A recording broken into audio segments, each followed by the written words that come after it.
بسم اللہ الرحمن الرحیم۔ دو شخص، ایک عیسائی اور ایک مسلمان، دونوں بستر مرگ پر تھے۔ بیماری کی اس حالت میں عیسائی کے دل میں خواہش پیدا ہوئی کہ مجھے مچھلی کا گوشت مل جائے۔ اللہ سبحانہ تعالیٰ نے فرشتے کو حکم دیا کہ جاؤ اور اس عیسائی کے گھر کے تالاب میں ایک مچھلی ڈالاؤ تاکہ اس کی خواہش پوری ہو جائے۔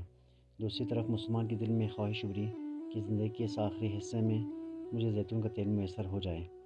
اللہ عز و جل نے حکم دیا کہ اس کی الماری میں زیتون کا تیل ہے، جاؤ اور اس کو گرا دو۔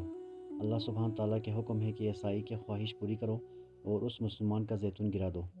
فرشتے نے عرض کیا، اے اللہ پاک، آپ کا حکم امت کی آسانی کے لیے ہے، اس کی حکمت بھی واضح فرما دیجیے تاکہ امت کی اصلاح ہو جائے اور انسانیت کو سبق مل جائے۔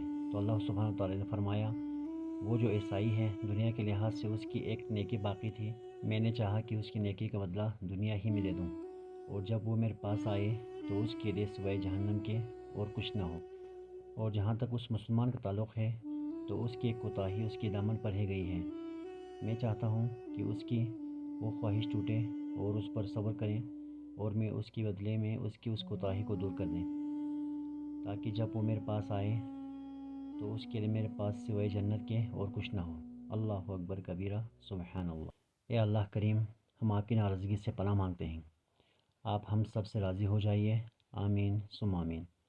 کرنی تھی بخشش تو بہانے بنا دیے، جنت میں مومنوں کے ٹھکانے بنا دیے۔